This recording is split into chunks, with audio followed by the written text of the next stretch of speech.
¿Qué tal? Buenas tardes y bienvenidos a una nueva sesión del seminario About Academia, que sabéis que se celebra o venimos realizando estas sesiones en relación a la exposición que hasta el día 11 está presente en el crucero bajo del Hospital Real, un proyecto expositivo de Antonio Muntadas que bueno, en los últimos meses hemos podido disfrutar, ¿no? Y poner en tensión a partir de estas mesas y de otra serie de actividades.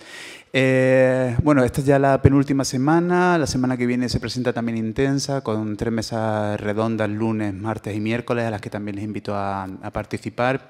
Y bueno, a partir de estas reuniones, de este seminario, seguiremos trabajando a partir de unas dinámicas que ya les mandaremos por correo electrónico a aquellos que se inscribieron en el seminario, para poder participar de la contextualización de este libro, About Academia 2, en la Universidad de Granada, que pretendemos hacer a través de, bueno, de un equipo, de un grupo, una comunidad de autoaprendizaje llamada Laboratorio de Política Cultural Universitaria. Bueno, que decíamos, pretendemos hacer y contextualizar en Granada a partir de una serie de preguntas que estamos trabajando. A eso, bueno, les invitaremos a participar. Y bueno, en la sesión de hoy quería primero agradecer, como en el resto de sesiones, la coinspiración, la inspiración para poder diseñar esta mesa, pero también esa idea de comunidad que hemos creado a partir de un grupo de profesores también de esta propia universidad que han participado del diseño de todo este seminario, organizado a través del Vicerrectorado de Extensión Universitaria y Patrimonio, de la Madraza de manera más concreta, y también con la colaboración del Centro Mediterráneo. Uno de esos compañeros, compañeras es Azucena González Blanco, a la que bueno, no le tengo que dar la bienvenida porque está en su casa. Eso sobra, sí, a Rosa y a Germán, que me alegra mucho conocerlos y que puedan bueno, abrir hueco en sus complicadas, siempre se dice, ¿no? Agendas para estar en Granada, pero espero que sea de interés y también un placer, ¿no? Acompañarnos en esta ciudad que ya se está poniendo interesante, ¿no? Por esto del calorcito, así que venís en buen momento también. Bueno, simplemente presentar a Azucena, y ella hará lo mismo con los invitados. Azucena González Blanco es profesora titular de esta universidad, la Universidad de Granada. Pertenece al Departamento de Lingüística General y Teoría de la Literatura. Su investigación, por resumirlo así mucho, se centra en la relación entre la literatura, la filosofía, la política y la estética, ¿no? El biopoder y la literatura, y en general la poesía también española en el siglo XX-XXI. Es directora, por citar algo de sus proyectos de investigación, en este momento creo que todavía está en curso, ¿no? El I+D Proceso de Subjetivación, Biopolítica, Literatura y Veridición, la última herencia de Foucault, que creo que bueno, trabaja los últimos textos, ¿no? La última obra de Foucault, desde los años 75 al año 83, año anterior a su muerte, ¿no? Ese que se acabó. Ahora ya tiene otro, me tengo que actualizar. Bueno, eso habla de su capacidad de producción y de trabajo y de su pericia para poder gestionar proyectos de I+D, lo cual también es para felicitarla, ¿no? Es directora de Theory Now, es una revista que les recomiendo, forma parte también del conjunto de revistas académicas de la Universidad de Granada y está dedicada al pensamiento crítico actual, ¿no? Y a la visualización de los estudios y la obra literaria desde un planteamiento teórico. Y bueno, aparte de sus muchos textos, artículos de reflexión, artículos académicos, además les recomiendo algunas de sus obras publicadas por la Bella Varsovia, la más reciente Tránsitos, ¿no? y una anterior, El ser breve, que son dos auténticas delicias. Azucena, bueno, maravilla que estés con nosotros, muchísimas gracias, muy agradecido, y te dejo con esta mesa, y que seguro que disfrutaremos y que bueno, interpelaremos también. Sí, hola, buenas tardes. Bueno, mi sincero agradecimiento a Antonio porque es siempre un placer trabajar y colaborar con él, porque es tan fácil, ¿no? Y sobre todo con un tema que es el que nos trae con la exposición de Muntadas sobre la academia, ¿no? Pensemos el lugar que habitamos y para nosotros aún más que habitamos y donde trabajamos y desarrollamos nuestra labor, nuestro trabajo. Voy a hacer una pequeña introducción, voy a lanzar una serie de preguntas y voy a pasar a presentar a Rosa. Voy a hacer la imprecación al principio para que cuando terminen ellos en sus intervenciones la palabra sea vuestra, que seguro que tendréis cuestiones y además ya lleváis varias sesiones, de hecho estamos acabando, son las 2 últimas semanas. La propuesta de la mesa, nuevos vocabularios y epistemes para pensar la universidad, es bastante amplio y yo voy a plantear algunas cuestiones que luego ellos, cuando terminen su presentación, podrán responder. Muntadas defiende y define la universidad como vía de acceso al conocimiento y como espacio para generar una forma de pensar crítica. Pero frente a esta idea ha empezado a surgir, dice, una forma de concebir la academia como una empresa, con objetivos de inversión que se suman a las de la docencia, que parece ser una contradicción con los principios y valores del pensamiento crítico universitario. Los giros de la universidad neoliberal, que han salido a lo largo de estas sesiones, sin duda se reflejan en las nuevas contradicciones, que son otras, que se generan en la academia y en la universidad, que ya sabemos no es lo mismo, ¿no? Academia, universidad. Noam Chomsky, en su entrevista concedida en los textos que aparecen aquí, amontadas, habla justo de las contradicciones de una época anterior y dice, puede ser que el sistema de valores externo busque poder o dominación, expansión, justificación de sus acciones, etcétera, y en principio la universidad intentará ser independiente. Hay casos, como MIT, donde hay una sorprendente cuasi contradicción interna a lo largo de gran parte de su historia reciente. Se volvió muy explícita durante la Guerra de Vietnam. Esta universidad resultaba ser uno de los principales centros académicos de la resistencia antiguerra, si bien fue financiada en gran parte por el Pentágono. Fin de la cita. Y concluye Chomsky un poco más adelante. Parece una contradicción, pero es la función de la universidad, aunque no estoy seguro de que el Pentágono lo viera de esta manera. Así termina su reflexión sobre las contradicciones de la financiación del MIT por el Pentágono. A partir de esta reflexión de Chomsky, de esta contradicción de cómo se gestiona económicamente una universidad, en este caso una universidad pública, y ahora, lo hablaba ahora con mis compañeros, en la resaca de trámites y burocracias propias de la Academia Española en enero, me pregunto si la normativación de los ciudadanos sujetos, siguiendo a Balibar, propia de la educación, no está también dirigida a la normativización del profesorado universitario, representantes de ese pensamiento crítico, como veíamos. La pregunta es, ¿desactiva el conocimiento crítico su capacidad de actuación en tanto que se queda dentro de los muros de la universidad? Por lo que esta contradicción que señalaba Chomsky no sería tan contradictoria. Es decir, os pagamos para que resistáis intramuros, no en la sociedad. ¿Podemos leer el 15M como un desbordamiento de ese poder crítico de la universidad? Eso es una de la reflexión. Si una de las funciones de la universidad es generar formas de pensar el futuro, así también lo define en algunas entrevistas montadas, de la sociedad, ¿qué futuro estamos pensando? Y pienso ahora en cómo la conexión con la sociedad, en el sentido de transferencia de conocimiento, que además es un gran título que se anuncia dentro de nuestras exigencias también de evaluación, sí, lo que se está premiando en esa transferencia del conocimiento desde las agencias de evaluación es justo una producción empresarial, es decir, la relación entre la universidad y la sociedad, una vez más, están dentro del estado neoliberal productivo empresarial. La pregunta sería entonces cómo resistir al presentismo generando futuros necesarios. Es otra de las preguntas que me gustaría plantear en esta mesa. En este sentido, voy a enlazar con el manifiesto de Slow Humanities, donde se hace frente, entre muchos aspectos negativos de la universidad actual, al estrés del profesorado y a la productividad que se le exige. Digo profesorado, pero digo también profesorado en formación. Porque estábamos diciendo, hay un cambio generacional. Cuando nosotros empezamos en nuestra formación, estábamos haciendo una tesis doctoral y ese era nuestro trabajo.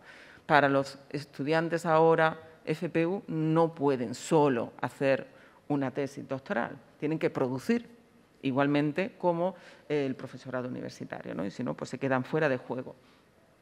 El estrés ya no solo afecta entonces al profesorado permanente, sino que nuestros alumnos están sometidos a la misma carrera en estadios muy tempranos. Un conocimiento que debe estar enfocado al futuro está derivando en un neoliberalismo del presente, producir aquí y ahora. Y por otra parte, y ahora ya sí, centrándome un poco más en otra cuestión que viene más relacionada con el título mismo, ¿consideráis que son necesarias las formas de escritura alternativas como formas de pensar críticamente? Es decir, abrir a las escrituras académicas, porque ahora mismo hay como un modelo de paper, ¿no? Que ya directamente no hablamos ni de artículo académico, hablamos de paper, con esa influencia tan anglosajona. Y en estas relaciones con otras escrituras, ¿qué lugar ocupa el arte y la literatura en este diálogo entre academia y sociedad? Y aquí pienso en Germán como académico, pero al mismo tiempo en su trabajo actual en el Reina Sofía. Y para acabar, experiencia con diversas academias. Esto quizás es un poco lo que nos une a los tres que estamos aquí. Yo creo que todos tenemos experiencia, leyendo vuestros currículum, en la academia alemana, en la academia española y en la americana. Entre las universidades públicas y privadas, ¿no? Y aquí me gustaría un poco que también hablaras de tu experiencia, Rosa, con la Duke University de Madrid, que es un combinado americano en suelo español, y, por supuesto, de la experiencia también de Germán en Princeton. Esta es mi presentación, esto es un poco también el empuje, ¿no?, para el debate y el diálogo. Y voy a pasar a presentar a Rosa. Rosa Benítez Andrés, que es profesora de Estética y Teoría de la Arte en la Universidad de Salamanca, aunque está un poquito también en su casa, porque ella estudió Teoría de la Literatura en Granada. No coincidimos, no fue al mismo tiempo, pero también es familiar a nuestro departamento. Cuando se licenció, cursó Filosofía, la hiciste en Salamanca, y luego Teoría de la Literatura en Granada. Y luego, posteriormente, se doctoró en Filosofía con una tesis sobre estética literaria.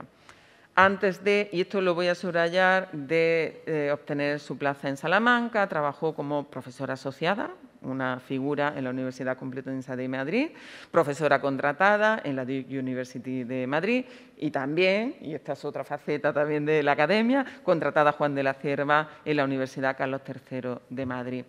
La producción de Rosa es muy amplia. Ella es especialista, entre otros, en un autor como José Miguel Ullán. Tiene varios textos, como por ejemplo José Miguel Ullán, Por una estética de lo inestable, que salió en 2019, o, dicho de otro modo, Ullán, en Abada, en 2021. Y ha realizado estancias, eso como he dicho, en el Instituto Iberoamericano de Berlín, y forma parte también de distintos proyectos y grupos de investigación, como por ejemplo en el proyecto Sujetos, Emociones y Estructuras para un proyecto de teoría social crítica. Pues bienvenida, Rosa, muchas gracias por estar aquí y tienes la palabra. Bueno, muy buenas tardes a todos y muchísimas gracias. Tengo que empezar, obviamente, agradeciendo mi presencia esta tarde aquí, porque estoy encantada. Azucena lo acaba de decir, estoy en casa, vuelvo a Granada, una ciudad que disfruté muchísimo durante mis años de estudiante y que en el rato que llevo aquí pues me está reconciliando con la vida académica también, porque me trae bonitos recuerdos. Así que agradezco entonces, por supuesto, a Azucena su amabilísima invitación, pero bueno, también quiero agradecer a todos los organizadores de este bonito proyecto, a Antonio Collados, a Óscar Barroso, a Antonio Luzán, que no le conozco, pero bueno, les felicito a todos por por haber creado este espacio de debate y de diálogo en torno o acompañando la exposición de Muntadas, ¿no? Tal y como él concebía el proyecto, cosa que me parece un acierto, ¿no? Entonces, como digo, agradezco y felicito a partes iguales por la iniciativa. Estoy muy contenta, además, de compartir mesa con Azucena y con Germán. Creo que va a ser un bonito encuentro y espero que me vais a permitir que os tutee. Estoy sorprendida de que no haya profesores por aquí o alguno a lo mejor escondido, pero en general creo que casi todos sois estudiantes o estudiantes formándoos para ser profesores. Entonces, si me lo permitís, os tuteo. Decía que creo que va a ser un bonito encuentro y que espero que luego podamos tener un diálogo provechoso. Algún profesor hay, ¿eh? Alguno hay, alguno hay. Alguno más por ahí, lo que pasa es que, bueno, era para piropearos, los jóvenes que sois y lozanos. Bueno, voy a recoger muchas de las cosas que ha planteado Azucena y creo que se van a ir tejiendo, ¿no?, algunos hilos que después podremos volver de los que podremos volver a tirar después y a lo mejor armar algún tipo de trama que nos deje, no sé si satisfechos, pero por lo menos contentos, ¿no?, de haber hablado de ello. Y una de las cuestiones que ya planteaba Azucena y que me parecen más interesantes en relación al proyecto About Academia de Muntadas es esta que incide en la relación entre lo público y lo privado, ¿no?, dentro de la universidad o de la academia, que ya sabemos que son espacios distintos, pero que en cualquier caso pone sobre el foco, ¿no?, cuál es la relación que se da entre lo público y lo privado. Es decir, se pregunta este proyecto de Muntadas cómo encajar las piezas de un interés particular, ¿no?, que sería el interés de lo privado, con las del interés común, ¿no?, que es el interés público, ¿no? Es decir, cómo conseguir que estos dos espacios o estos dos intereses convivan sin intentar forzar demasiado los límites de cada uno de ellos. Y es verdad que esto es un puzzle bastante difícil de armar y que desde luego es uno de los grandes retos que tiene nuestra institución por delante en la actualidad. Y yo voy a tratar de entrar a este puzzle o a este complejo entramado y lo quiero hacer desde una noción o lo quiero hacer desde un concepto o una categoría bueno, muy interesante por lo ambigua que es y que además, dependiendo del lugar en el que se la coloque, pues se la respeta un poquito más o se la respeta un poquito menos, ¿no? Se trata de la idea de autonomía, ¿no?, que podríamos extender a muchísimos ámbitos, pero como yo soy de estética, lo voy a hacer desde ahí, ¿no? Y digo que es ambigua porque, bueno, nos lo enseñó Terry Eagleton hace ya bastante tiempo, que esta idea, esta categoría de la autonomía, por un lado, sirvió de alguna forma para describir cómo era la nueva subjetividad del individuo moderno, ¿no?, ese sujeto, ese individuo que en principio, ¿no?, es libre y únicamente está sujeto a su propia razón, pero que a la vez que servía, como digo, para caracterizar este tipo de subjetividad, la idea de autonomía también conseguía reafirmar una forma de organización económica, un tipo de organización económica que se da la ley a sí misma. Obviamente, la idea de autonomía servía para reforzar el capitalismo. Claro, que la autonomía del mercado nunca se pone en duda a riesgo de que nos acusen de bolivarianos intervencionistas es una cosa bastante evidente, ¿no? Está bastante clara para todos nosotros, pero me gustaría que viésemos qué ocurre con la academia, ¿no?, cómo se trata esa idea de autonomía dentro del contexto de la academia y de los que participamos en ella. el 10 de enero, hace muy poquito, se publicaba en el BOE la última versión del Código de Universidades. Este código es un documento que recoge toda la normativa legal y toda la reglamentación en materia de educación superior en España, ¿no?, en el contexto del Estado español. Y este texto lo que hace es que se va actualizando, por eso digo que la última versión se publicó el 10 de enero, en función de los diferentes cambios normativos que puedan ir afectando a la legislación vigente, ¿no? Entonces, es un código que, de alguna forma, lo que intenta hacer es completar, ¿no?, y corregir mediante disposiciones generales pues lo que se establece en la LOU, que de momento es nuestra Ley General de Universidades, porque como sabéis la LOSU está en anteproyecto y todavía no nos rige. Entonces, como digo, intenta completar la LOU, pero también los distintos reglamentos de las diferentes universidades, ¿no? Entonces, si lo entendemos así, este código, pues con todos sus reglamentos, con sus normas, con los estatutos que ahí aparecen recogidos, pues podría de algún modo contener el sentido de la Universidad Española, ¿no? Más o menos se supone que dentro de este texto encontraríamos cuál es bueno, la concepción que nosotros tenemos de lo que tiene que ser la universidad en España. Y fijaos cómo lo presenta el presidente de la CRUE, ¿no?, de la Conferencia de Rectores Universitarios, en el prólogo de este código. Dice: las universidades son instituciones vivas que se adaptan naturalmente a los cambios y requerimientos de la sociedad, pero que cumplen una serie de funciones inescindibles con su naturaleza y que son la formación y educación superior en orden a la preparación y para la vida profesional, la investigación, la creatividad, la innovación y el progreso científico y, por supuesto, la preservación de la tradición humanista. En este prólogo, como digo, que es la presentación de ese texto que se supone que recoge el sentido de nuestra universidad, a mí por lo menos me llama la atención cuál es el primer elemento que se destaca en esa enumeración de cometidos esenciales que se le presuponen a la universidad, ¿no? Y ese primer elemento, el que destaca como principal, es la preparación para la vida profesional y, en segundo lugar, la investigación. Luego ya vienen todos los demás que quedan muy bien, luego podríamos hablar también de esa usurpación de la creatividad, pero bueno, como viene Remedios Zafra, a lo mejor se lo dejo para ella, para el último día.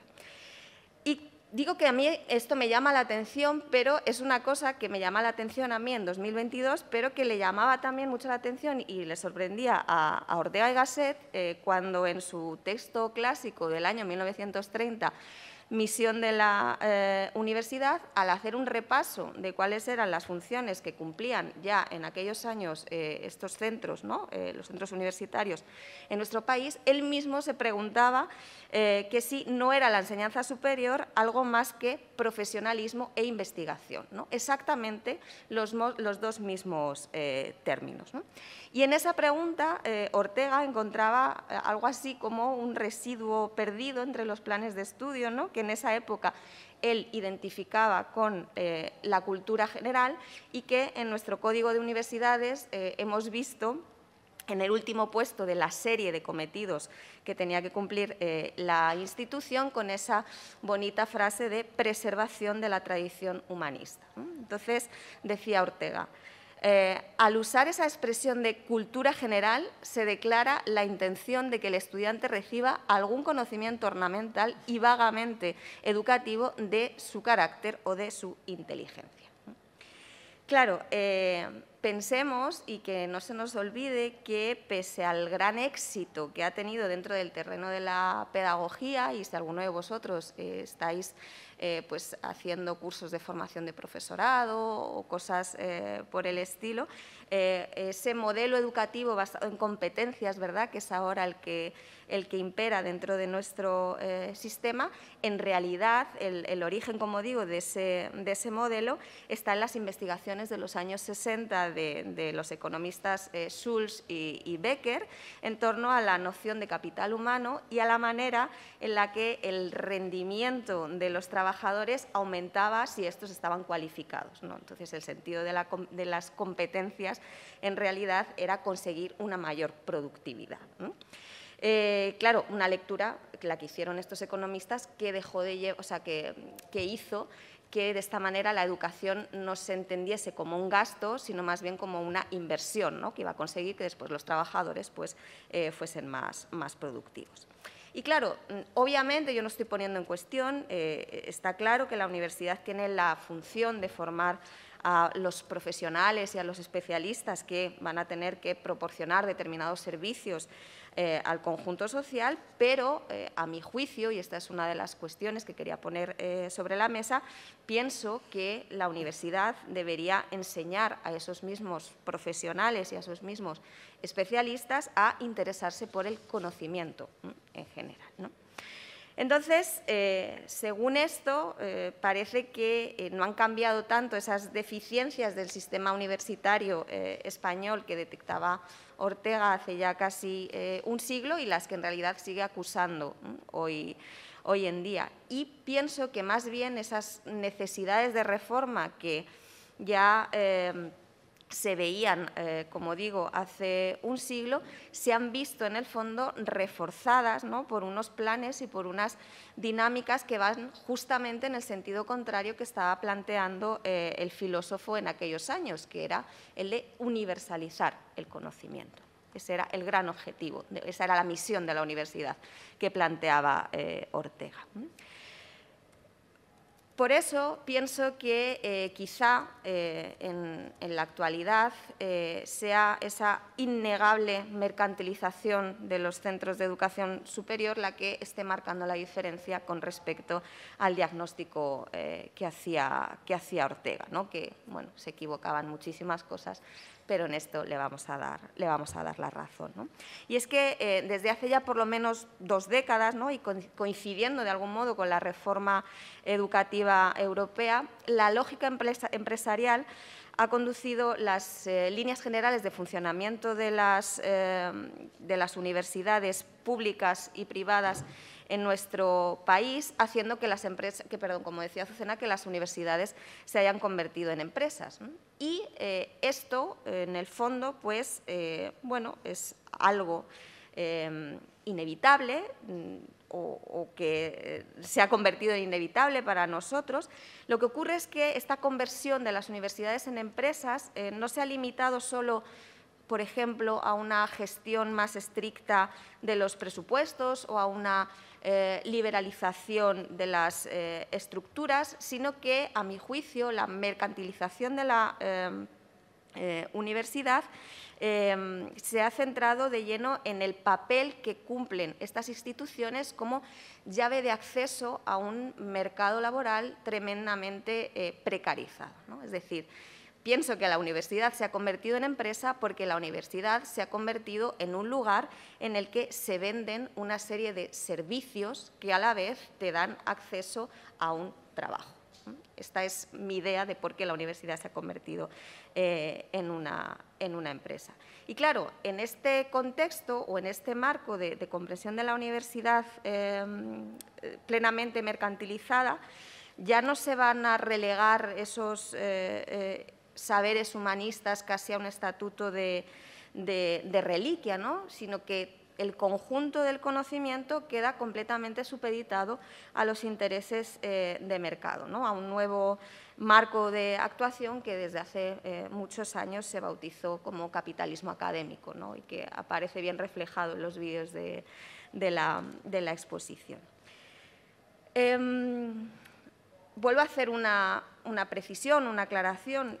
Con esto, obviamente, no soy tan ingenua de negar la necesaria colaboración entre la empresa y la universidad. Pienso que ambos son agentes productivos dentro del tejido social, entonces no puedo oponerme por completo a esa relación.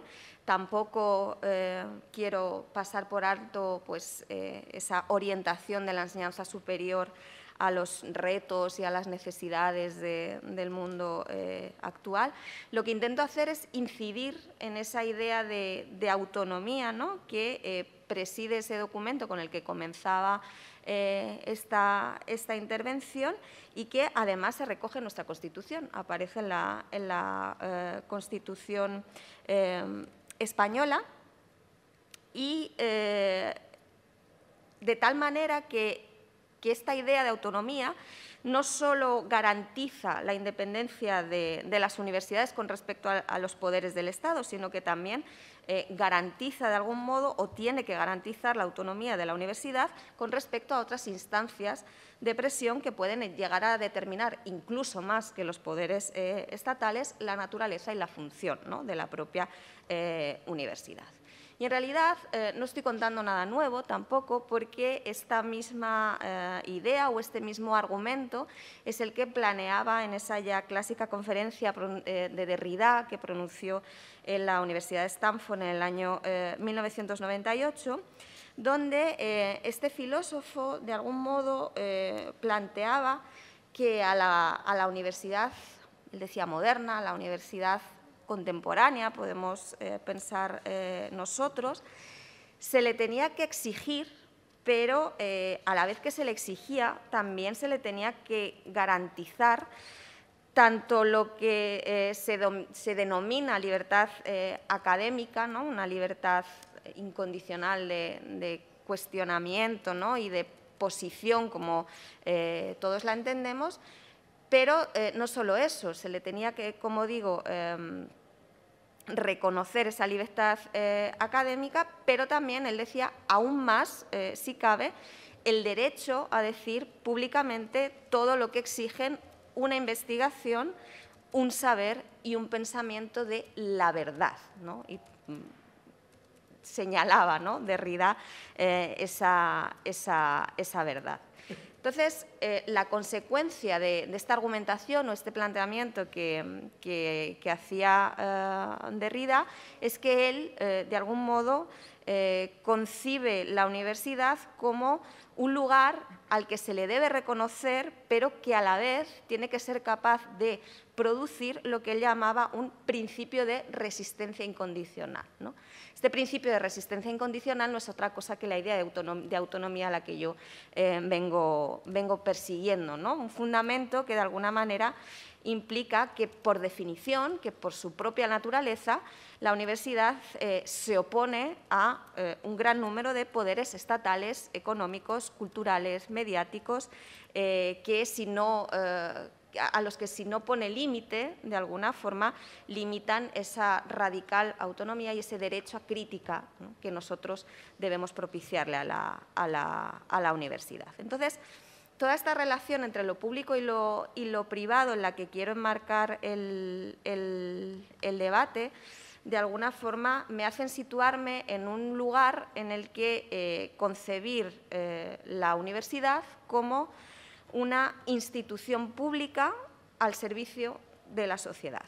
Voy a decir institución pública y, si no os parece mal, dejo para otro día o para otro momento la cuestión de la universidad privada, porque bueno, nos llevaría a lo mejor a otro tipo de argumentaciones. Entonces, como digo, entender la universidad como una institución pública al servicio del conjunto de la sociedad implica, es decir, que yo lo planteo así, implica aceptar que la universidad tiene que cumplir una función dentro de su comunidad, y entendamos ahora comunidad bueno, pues con las dimensiones que se quiera, ¿no?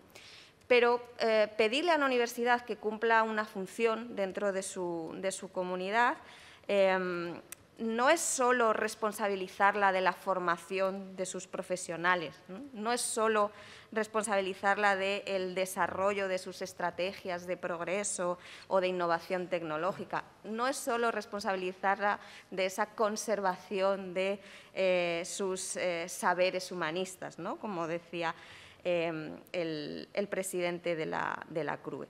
Yo creo que pedirle a la universidad, exigirle a la universidad, entender que la universidad tiene que cumplir una función pública, exige comprenderla como una de los lugares o como una de las formas de socialización más determinantes en la conformación de los ciudadanos, ¿no? Es uno de los lugares, si queréis, privilegiados, por supuesto que no es la única forma de socialización, pero es uno de los lugares privilegiados en los que desarrollar un aprendizaje intersubjetivo, un posicionamiento y una decisión dentro de la esfera pública, ¿no? Entonces, la manera en la que concibamos ese espacio académico superior pues, va a hacer, de algún modo, que con ello se determine un modelo de sociedad, ¿no? Distinto, donde los universitarios o bien se limiten a cumplir simplemente un rol laboral técnicamente muy cualificado, o bien intervengan de forma activa, crítica y fundamentada en base a una amplia gama de conocimientos dentro del modelo social, ¿no? Que ellos mismos están construyendo. No sé cómo voy de tiempo, Agenda, porque… Vale, pues voy a correr un poquito, porque quería plantearos algunas cosas más. Habría aquí algunas ideas sobre cómo la pretensión de democratizar la universidad se ha convertido en realidad o ha desembocado en una masificación de la universidad, pero podemos retomar todo esto después. Pero quería mostraros un ejemplo, porque mientras yo estaba pensando todo esto, de repente me encuentro que en la página web de mi universidad aparecen estos titulares, ¿no? Primer titular: la Universidad de Salamanca jugará un papel estratégico en el desarrollo del PERTE vinculado a la industria del español. Busco qué son los PERTE, porque no sabía qué era, y me encuentro que son proyectos estratégicos para la recuperación y transformación económica que implican a administraciones, empresas y centros de investigación. Sigo leyendo la noticia y veo que en el subtítulo dice: la vicepresidenta primera del Gobierno, Nadia Calviño, confirma al rector Ricardo Rivero el papel fundamental que tendrá la institución en el proyecto de la economía de la lengua. Industria del español, economía de la lengua. Mi perplejidad y mi pregunta son evidentes, ¿no? Para que la universidad forme parte de estos programas, de estos PERTE, ¿es necesario reducir nuestro idioma a mercancía? ¿Es necesario que asumamos este vocabulario? ¿Tenemos que asumir este vocabulario? ¿Y cómo se compagina, además, esta noticia con la que aparece justo a continuación y que tenéis debajo, donde dice: la cátedra, ahora sí, de Altos Estudios del Español pasará a llamarse Cátedra Antonio Nebrija, ¿no? Para eso sí recurrimos a Nebrija, ¿no? Ya no es economía de la lengua, ya no es industria del español. Bueno, en fin, ahí queda.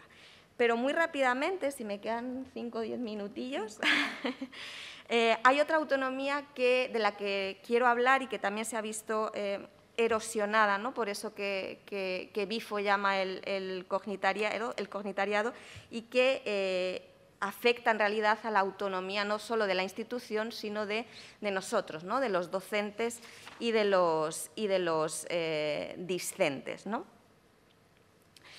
No sé si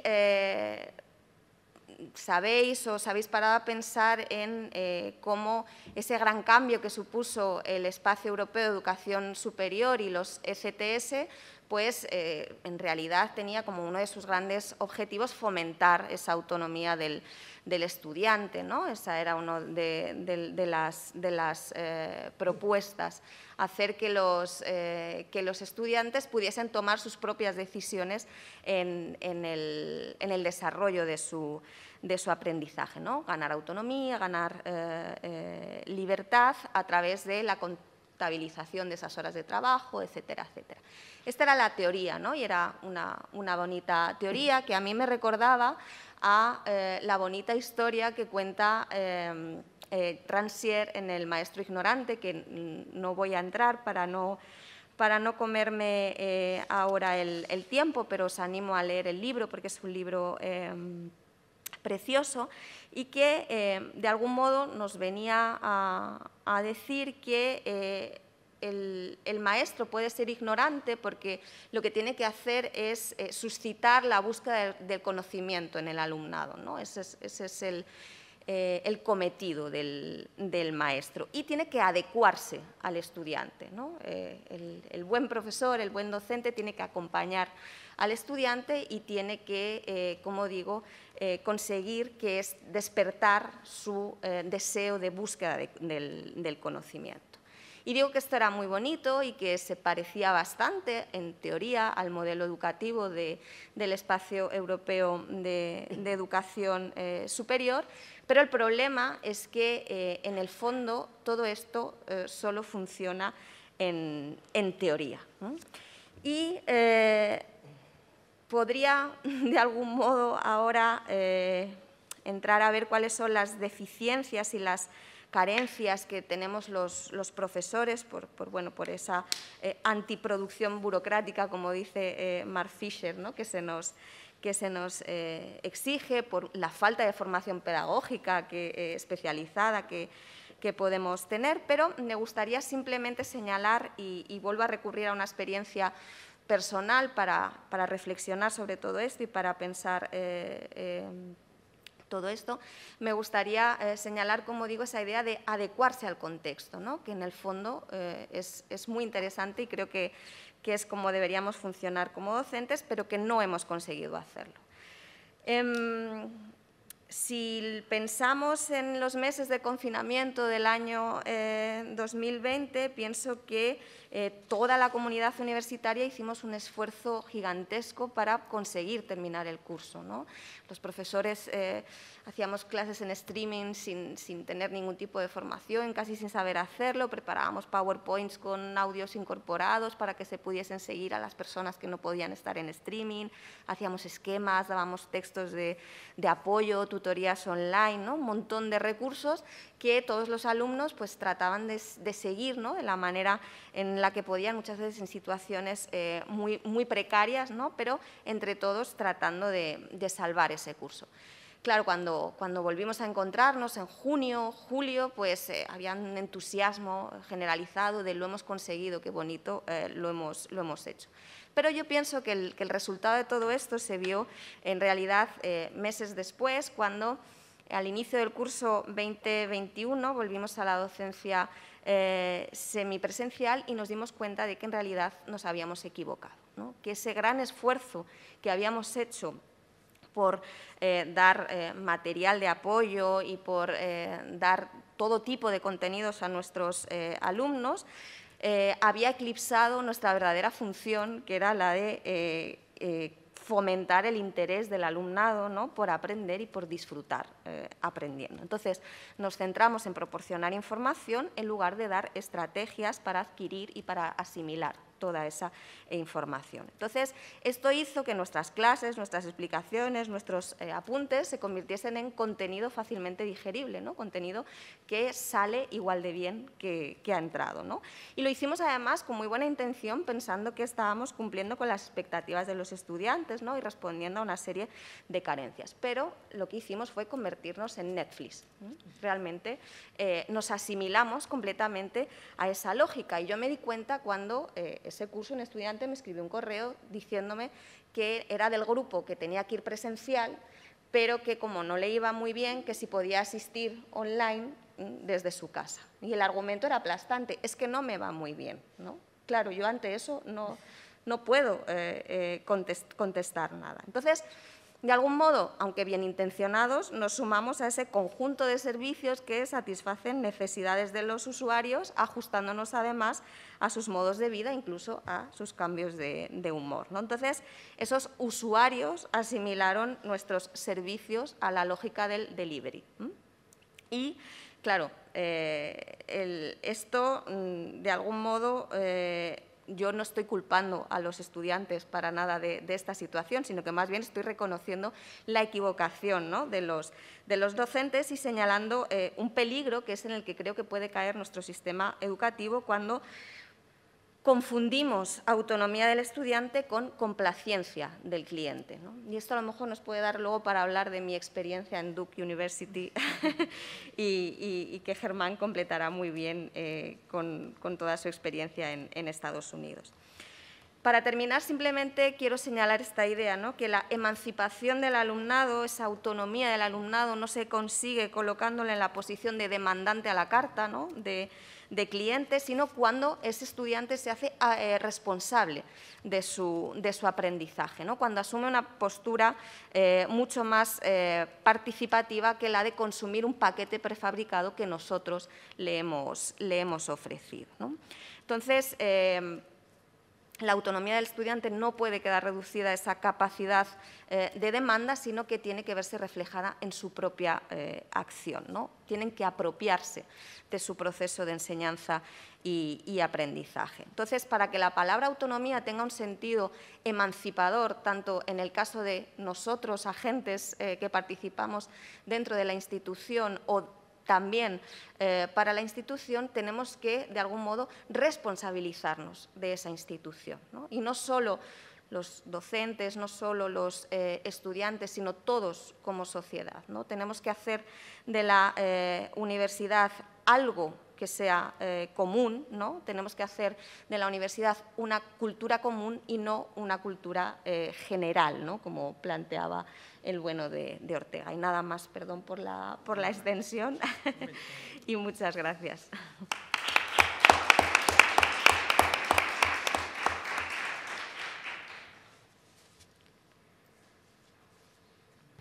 Bien, muchas gracias, Rosa. Nos has dado también que pensar. Voy a pasar a presentar a Germán Labrador Méndez, que es profesor del Departamento de Español y Portugués en la Universidad de Princeton, donde imparte clases desde 2008, aunque actualmente está trabajando en su año sabático en el Reina Sofía. Además, ha sido profesor visitante del DAD en la Universidad de Hamburgo y profesor visitante en The CUNY. Sus intereses abarcan diversos campos, como la historia literaria y cultural, los estudios sobre memoria, la poesía, las artes, los movimientos sociales y las culturas urbanas. Su principal área de investigación es la España moderna y contemporánea en un contexto global, con una perspectiva comparativa de los estudios gallegos e ibéricos. Su primer libro fue Letras arrebatadas, poesía y química en la transición española, que se publicó en 2009 en Devenir.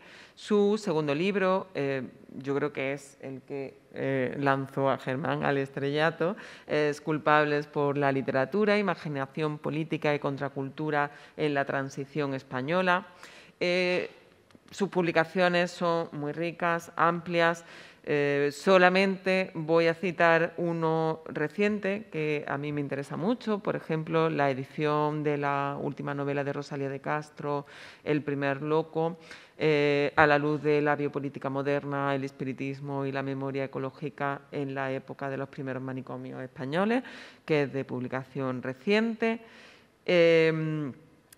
Quizás simplemente señalar, porque como digo, sus publicaciones son muy interesantes, os invito a leerlas.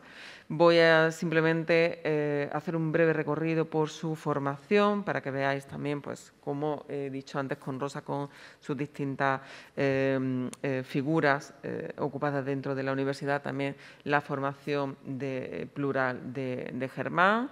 Se formó con un doctorado en literatura española en la Universidad de Salamanca, aunque era en codirección con la Universidad de París IV, en la Sorbona de París. Hace su máster en literatura española y latinoamericana en la Universidad de Salamanca y también en París IV. Es licenciado en Filología Románica y licenciado en Filología Hispánica. Y luego ya pues su formación americana. Muchas gracias, Germán, por acompañarnos y tienes la palabra.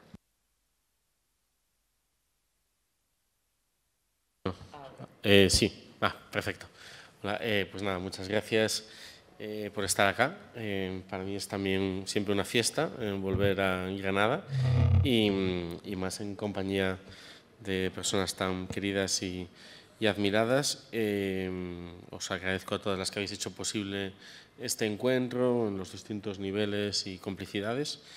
Lo que más o menos he armado, pero también en realidad ahora escuchando pues a Rosa me dan ganas como de saltar ya directamente a la conversación y al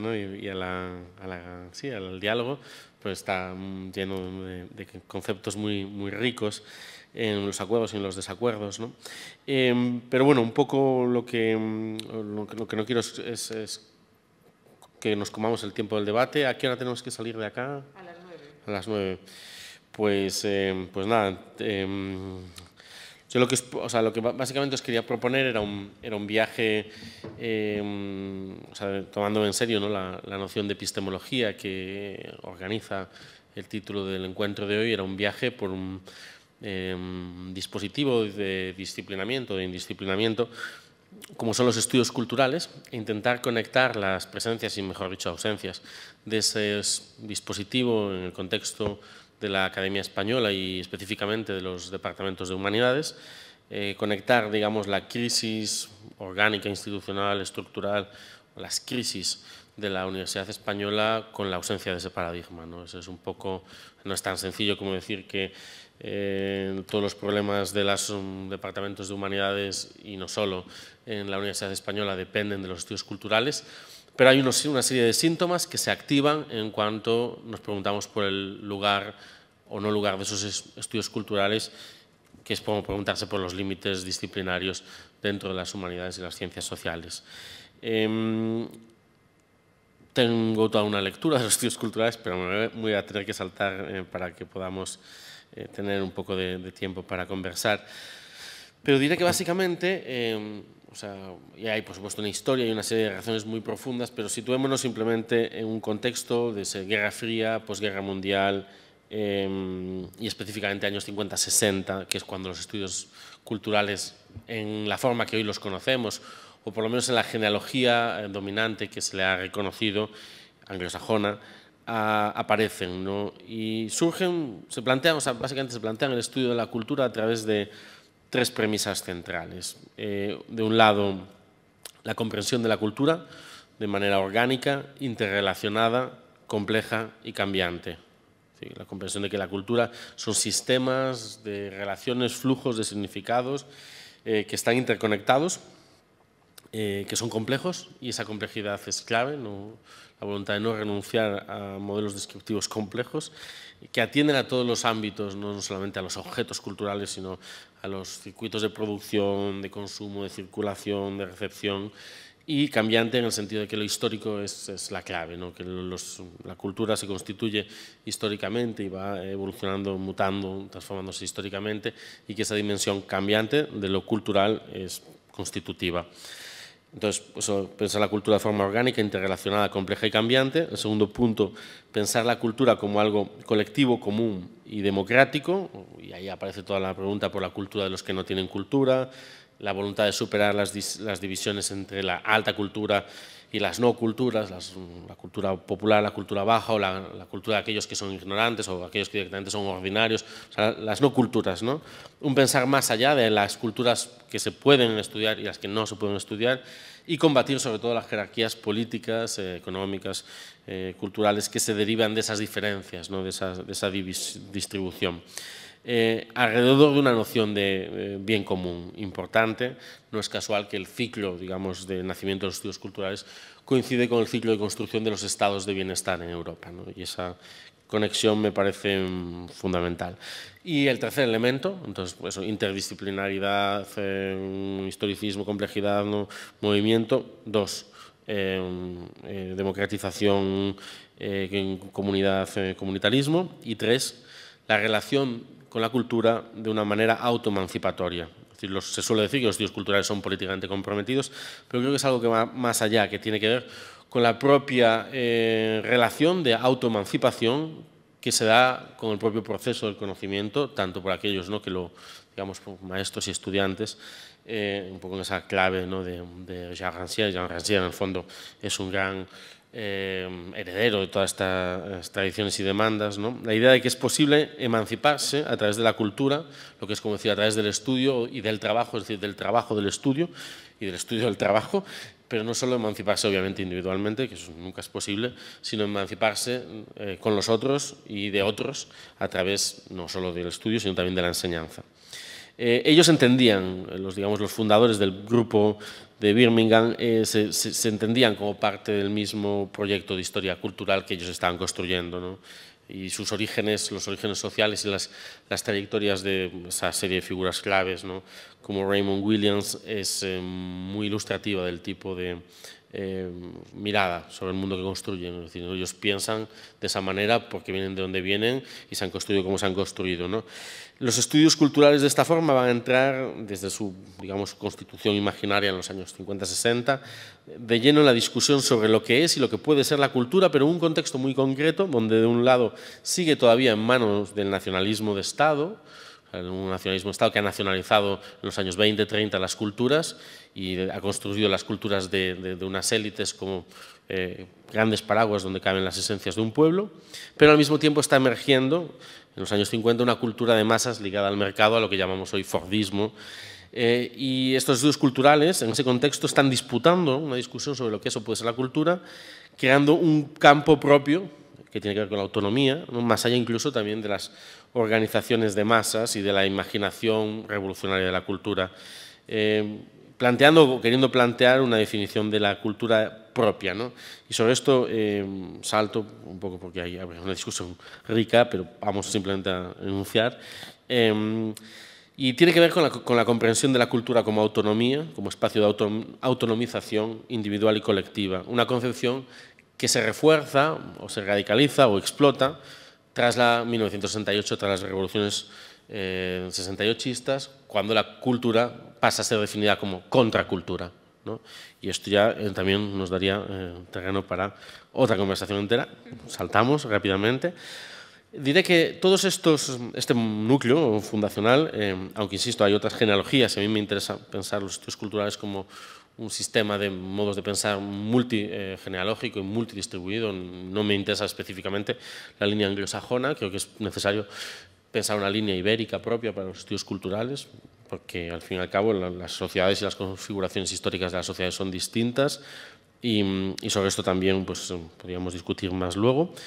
Pero diré que en todo caso todos estos momentos que entre los años 30 y 50 van a marcar una forma de leer la cultura, de entender la cultura, que es más o menos la misma, se basan en una tecnología, un dispositivo de lectura, que es lo que hoy llamamos close reading, lectura atenta, lectura próxima.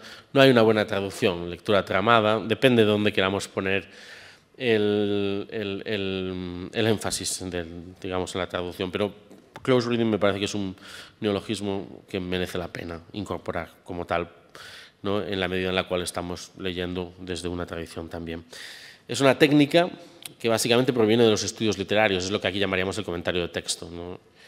Es la idea de que cuando prestamos mucha atención a algo, ese algo emerge como extraño, ¿no? Se extraña y nos permite ver cosas que cuando no miramos con atención no vemos. Entonces, básicamente, cuando cogemos un poema y lo desmontamos pieza por pieza, empezamos a ver cosas que están allí, de alguna manera, pero que solo están allí en la medida en la que lo analizamos de esa forma, ¿no? Entonces, esa misma técnica, que es el comentario de textos, la lectura atenta, puede ser extendida a otros objetos, ¿no? Y esta es un poco la idea fundamental, ¿no? Que de la misma manera que se analiza un poema, se puede analizar una canción, o se puede analizar pues un proceso de construcción de una mesa, o se puede analizar un trazado urbano, o se puede analizar los modos de moverse en un espacio socialmente determinado, como una discoteca. Es decir, como que básicamente, si nos ponemos a leer, podemos leer cualquier cosa. Necesitaremos, digamos, refinar el instrumento, pero el dispositivo es el mismo. Y esto tiene que ver, en realidad, con una experiencia propia bueno, Raymond Williams cuenta esto en varios textos suyos, como cuando, después de la Segunda Guerra Mundial, en las universidades empieza a llegar un tipo de estudiante que antes no había llegado. Y ahí vamos a eso, pero antes de esto, vamos a seguir esta línea ahora, pero antes de esto, decir que, claro, digamos, en esta capacidad del close reading, de leer el mundo, permite que los estudios culturales se afirmen y crezcan y emerjan como un ámbito fundamentalmente interdisciplinario, ¿no? Donde primero se da una triple conexión, que me parece que está en el core de lo que llamamos la disciplina, entre lo que llamaríamos arte, lo que llamaríamos filología y lo que llamaríamos historia y teoría política, ¿no? Básicamente, estos 4 elementos, ¿no? Pues la capacidad de entender de una manera continua lo que hace el lenguaje, lo que hace la imagen, lo que hace la historia y lo que hace la política, o sea, estos 4 elementos, digamos, están en el core de la teoría crítica, que es como se llama en gran medida los estudios culturales en Estados Unidos. Y luego, pues ahí, claro, el campo se ha enriquecido mucho y es muy complejo hoy, pero bueno, a partir de ahí, a la olla de la interdisciplinaridad se han ido sumando más cosas, ¿no? Algunas que tienen que ver pues, con la antropología cultural, con la filosofía, con la teoría de los medios, bueno, ahí podemos ir un poco emergiendo. Pero vamos, básicamente digamos que los estudios culturales han permitido un ámbito de confluencias disciplinarias dentro de las humanidades y, más recientemente, las ciencias sociales han hecho una separación, digamos, entre cuantitativos y cualitativos, es mucho más complejo, pero valga esto, y ha habido una especie de posibilidad de revolución culturalista en las ciencias sociales, en la conexión sociología crítica, antropología cultural, etc. Entonces, hay un ámbito de confluencia natural entre los estudios culturales en las humanidades y las ciencias sociales redefinidas en clave culturalista, ¿no? Y este espacio es un poco un espacio que incluso ya en los últimos años se ha ido radicalizando más en la medida en la que ha permitido abrir otro diálogo vía, por ejemplo, humanidades medioambientales con ciertas formas de entender la ciencia, ¿no? Entonces hay un diálogo en marcha fascinante entre disciplinas científicas o de base científica y disciplinas de base humanística. Entonces, digamos, este universo ha permitido que algunas personas defiendan que los estudios culturales es fundamentalmente un espacio de comunicación o una manera, un lenguaje, un metalenguaje que permite, digamos, que personas en campos distintos, departamentos distintos, tradiciones diferentes, sean capaces de hablar juntas, ¿no? En el ámbito académico. Y en este sentido, bueno, pues son formas de trabajo de metodología débil, en algunos casos, no se pueden considerar como tales. Pero tienen que ver, esto digamos sería un poco la evolución epistemológica. La otra pata, que es la evolución institucional, tiene que ver con el nacimiento de un nuevo tipo de universidad en los años 40 y 50, o sea, inmediatamente después de la Segunda Guerra Mundial. Hay toda una generación que no ha ido, ya no a la universidad, sino a la formación profesional, a las fábricas, ya no ni se ha formado en lo que pudiese quedar del mundo artesanal, del mundo, digamos, de las formas de educación no académicas, profesionales.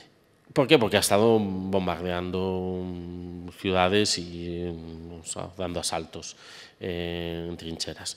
Y entonces toda esta generación que hizo la Guerra Mundial vuelve a casa con 20 y pocos años y es un tema. ¿Qué hacemos con todos estos hombres? ¿Dónde los metemos, ¿no? Y hay un montón de proyectos muy interesantes y a alguien se le ocurre la genialidad de por qué no los metemos en la universidad, ¿no? Y esto es un poco lo que empieza a aparecer, una serie de escuelas para adultos, ¿no? Para adultos no formados, que por el día trabajan, por la noche se forman y se van a educar en una versión light de las humanidades, ¿no? Digamos que hasta ese momento en las humanidades, y particularmente en Inglaterra, en Estados Unidos la problemática es otra, pero en Inglaterra era una educación de clase muy vinculada a una serie de lugares míticos, ¿no? El universo Harry Potter. Y en estos lugares, pues obviamente no podía ir cualquiera, ¿no? Tenían que ser hijos de magos, ¿no? Y entonces, claro, de repente, ¿qué pasa, ¿no? Si le enseñamos magia a la gente que no tiene dones, ¿no? Mágicos? Bueno, pues lo que pasa es que aprenden a hacerla rápidamente. Pero para eso tienes que hablarles de otra manera. Tienes que hablar en un lenguaje que puedan entender, ¿no? Y ahí Raymond Williams básicamente es lo que dice, pues empecemos a hablar de la cultura obrera que él conoce por su propia procedencia él llegó becado a las universidades de élite como estudiante de licenciatura. Entonces, básicamente, esa especie de doble viaje dice, ok, pues vamos a hacer esto mismo, vamos a enseñar literatura, pero otra literatura, vamos a enseñar historia, pero otra historia, vamos a enseñar, vamos a educar, pero de otra manera. Y en este sentido pasa también el proceso contrario, que es un poco lo que señala Rancière, ¿no? El profesor es educado por sus estudiantes, ¿no? Y él en Keywords cuenta cómo justo en su experiencia de shock es cuando llega a esas clases y descubre que los estudiantes hablan de cultura para hablar de otra cosa, que la palabra cultura ha cambiado de significado en el transcurso de la Segunda Guerra Mundial y que cultura hoy en día ya no es la cultura reducida, unas formas reducidas, unos productos culturales privilegiados, sino tiene que más que ver con la piel de lo social, ¿no? Tiene que más que ver con la circulación infinita de formas, de significados entre personas distintas. Vamos a dejarlo ahí. Y a partir de esa intuición, que es una intuición que surge de una clase, de un no entender, de lo que diría Koselleck, una ruptura semántica, ¿no? Una palabra que ha cambiado de significado por un evento histórico, se va lentamente tirando una cultura muy rica, ¿no? Williams escribe un libro que se llama El campo y la ciudad, que sería impensable de ser escrito por alguien que no fuese galés, es decir, como que en esa, entonces de repente aparecen pues las periferias internas al Estado-nación, o sea, como la cultura nacional explota porque tiene la alteridad en su propio interior y ha sido construida con una serie de violencias. Entonces esos desplazamientos también reflexionan sobre cómo esa nación ha sido construida. En el caso, es muy interesante, este título lo menciono, una conversación sobre estudios culturales con Susan Larson, dice, bueno, pues que en el año 57 Caro Baroja había publicado 57, o sea, casi 20 años antes de Raymond Williams había publicado un libro exactamente con el mismo título, El campo y la ciudad, donde básicamente pues, se están planteando tensiones muy semejantes.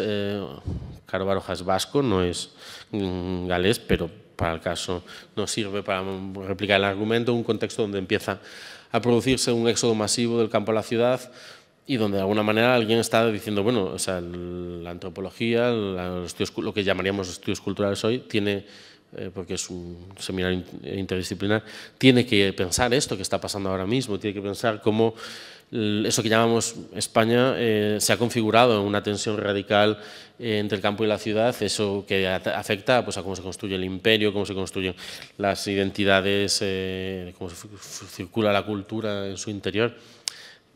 Y eso nos habla de unas herramientas y de unas posibilidades que están dentro de unas tradiciones de saber académico que se han dado en el contexto ibérico. Tenemos, o sea, simplemente hay que volverlas a leer y activarlas hoy en día para otras necesidades, porque como sabéis, no todas las tradiciones se crean a posteriori, no son digamos, las necesidades del presente las que crean la necesidad de una genealogía y no la genealogía la que crea las necesidades del presente. Simplemente doy un salto para cerrar lo más rápido posible. En el caso español, obviamente el franquismo, la guerra civil, digamos, rompe toda una serie de proyectos que hoy llamaríamos eso, pues, estudios culturales, como pueden ser las zonas más interesantes del Centro de Estudios Históricos, y ahí aparece una figura fundamental como es Américo Castro, que es impensable sin el exilio y cuya gran aportación a la teoría crítica y a la historiografía española se produce desde el exilio y por el exilio, o sea, a partir de lo que el exilio le obliga a pensar. Y eso también hace que digamos que ahí se interrumpa algo. Luego en la transición va a pasar un fenómeno muy interesante que tiene que ver con todas las, o sea, como todo el postestructuralismo, que no son exactamente lo mismo que los estudios culturales, pero en los años 80 finales van a confluir esas dos tradiciones. O sea, el postestructuralismo es básicamente un bagaje entero teórico inmenso que permite desbordar las categorías de pensamiento convencional desde, pues, tanto en relación con las formas de saber como con las ideas de sujeto, con las ideas de sociedad, o sea, como que es un desafío conceptual en todos los órdenes a lo que se pensaba que eran las cosas y el mundo, y todas las disciplinas acusan este embate. Lo que pasa es que lo acusan de distintas maneras. En Estados Unidos tardan, pero se ponen a conversar y luego hacen muchas cosas. Los americanos, si son buenos en algo, es en darle la vuelta a las cosas. Es una especialidad cultural. O sea, pero aquí básicamente lo que sucede es un modo denial. O sea, llegan los años 80 y básicamente las disciplinas se meten la cabeza bajo tierra y afirman métodos de trabajo 20, 30 años anteriores y se niegan a entrar en un tipo de debate teórico disciplinario, ¿no? En ocasiones de una manera abiertamente violenta. O sea, hay una especie de... Eso que inventan ellos, una especie de autorreclusión tremendamente llamativo y que hace que, pues, un ejemplo muy concreto, en teoría literaria en Salamanca, en el año 99, en tu mejor opción, o sea, si tenías la mejor de las suertes, tenías, digamos, la opción más moderna, había otras peores, el temario de teoría literaria se acababa en la estética de la recepción, en Marcel House, o sea, era como... y esa era si tenías suerte, porque había una opción anterior donde acababas con, básicamente, estructuralismo, por llamarlo algo. Lo que significaba que nos faltaban 40 años o 30 años por lo menos, de pensamiento teórico, de investigación, de reflexión sobre el lenguaje, sobre la literatura, de libros que estaban perfectamente publicados y accesibles, ¿no? Pero simplemente había un blindaje epistemológico que tenía que ver con un blindaje corporativo. Entonces, esa especie de cierre de la universidad en los años 80, que tenía también un elemento corporativo muy claro, que es cómo se construyen los puestos de trabajo en ese momento, cómo se entra, quiénes entran, qué generación entra, qué tipo de política del conocimiento va a aplicar esa generación que todavía no ha acabado de jubilarse, y cómo ha patrimonializado la universidad, ¿no? Entonces, durante todo ese tiempo, y cómo a día de hoy todavía pretende seguir haciendo como si todo eso, como si 50 años de pensamiento crítico en las humanidades, en las ciencias sociales, no hubiera sucedido, ¿no? Ellos a lo mejor se lo pueden permitir, ¿no? La universidad, y en la medida en la que eso exista como comunidad, desde mi perspectiva, no. La paradoja, además, es que esta misma generación y esta misma epistemología que patrimonializa la universidad en nombre de un corporativismo, digamos, vamos a, no sé si llamarlo premoderno, pero desde luego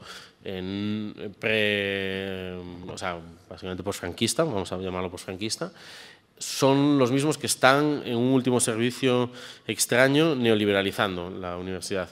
Entonces, como que esa especie de alianza virtuosa o, digamos, perversa entre corporativismo y neoliberalismo, que es algo muy particular de la universidad española, me parece como que condensa y bueno y de cierre, ¿no? Y de resistencia epistemológica, de clausura, de negación freudiana epistemológica, me parece que resume bastante bien los modos hegemónicos en las, por lo menos, humanidades, ¿no?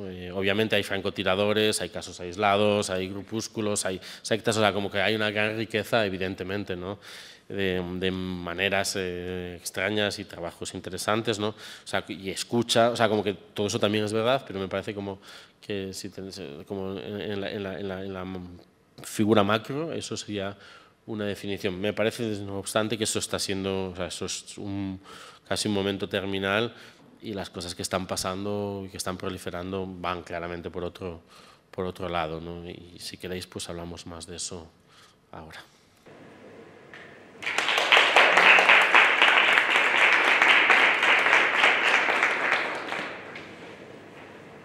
Muchas gracias, Germán, además por ceñirte así más que estricto al tiempo, pero esto sin duda también se agradece para abrir el debate.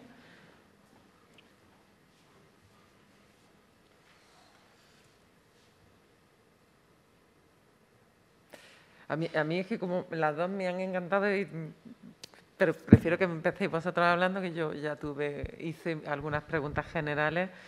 Pero casi, si no os animáis, es que estaba pensando en la intervención de Max Hidalgo, que recuerda a lo que tú estás diciendo, o sea, como enlazando esa resistencia hegemónica, ¿no? a los últimos 50 años de la teoría, que no se sabe muy bien ¿no? Realmente por qué, ¿no? Hablaba Max de la cuestión del estructuralismo, más, y no sé si quiere...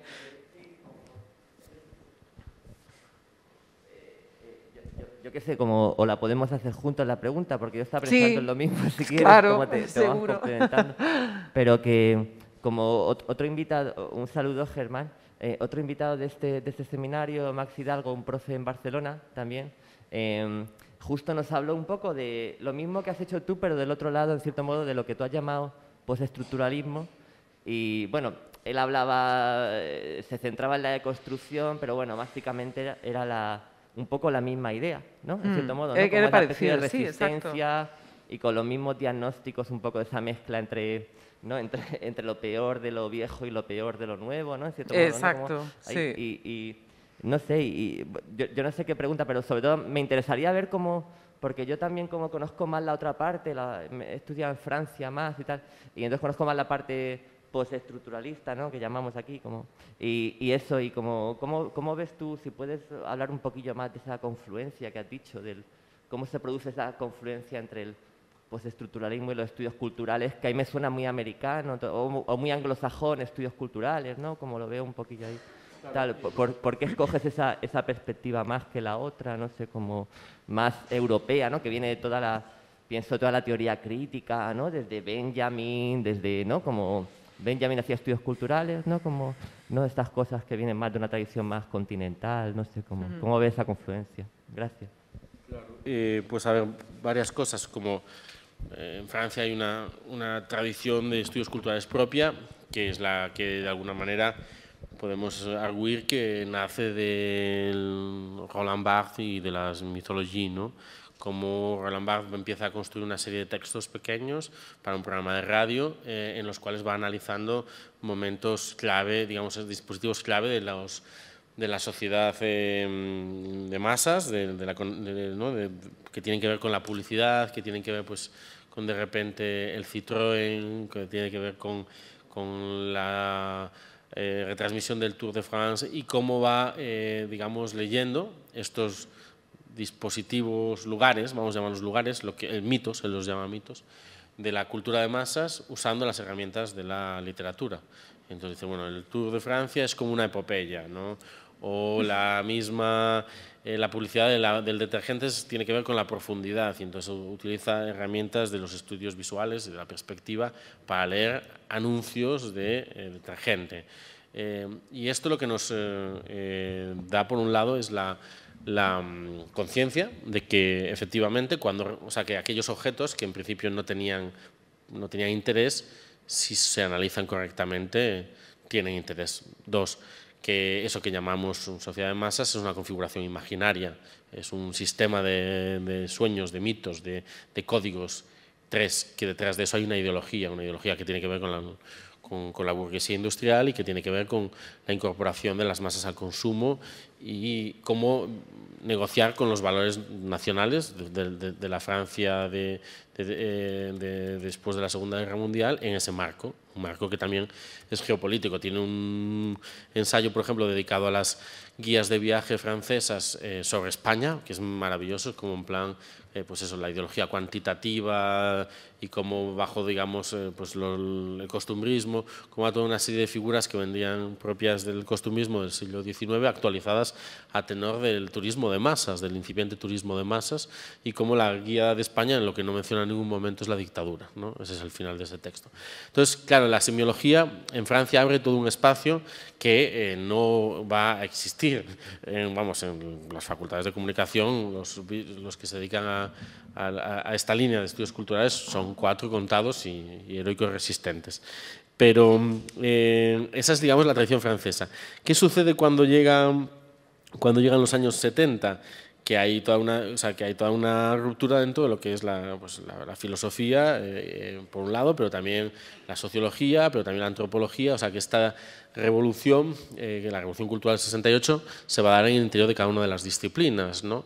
Y va a producir pues, toda una serie de pensadores, ¿no? Que también a su vez tienen toda una historia interesantísima del siglo XX detrás, pues desde Michel Foucault a Gilles Deleuze o quien quieras, ¿no? Puedes ir buscando y van a aparecer una generación entera de figuras que se ponen a pensar las instituciones, ¿no? Las formas de sociabilidad y básicamente replantean toda la estructura de conocimiento en distintos campos, ¿no? Desde la subjetividad al lenguaje, desde las instituciones al poder, desde el conocimiento pues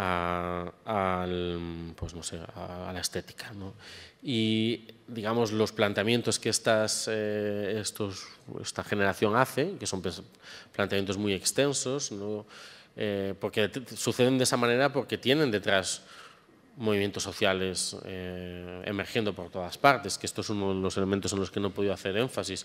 Los estudios culturales emergen como presión política porque tienen movimientos sociales detrás, movimientos sociales o, digamos, convulsiones sociales, ¿no? Son, de alguna manera, la traducción académica de fuerzas que los desbordan.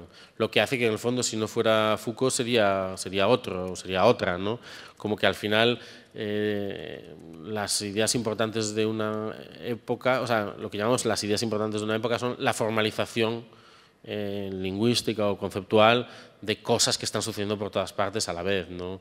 Y evidentemente se formalizan de hecho de muchas maneras distintas a la vez, y eso es lo que hace de nuevo que los estudios culturales tengan una genealogía múltiple, porque empiezan a pasar pues cosas, o sea, formas de pensar y de escribir y de conceptuar y de comunicar muy semejantes en sitios muy distintos.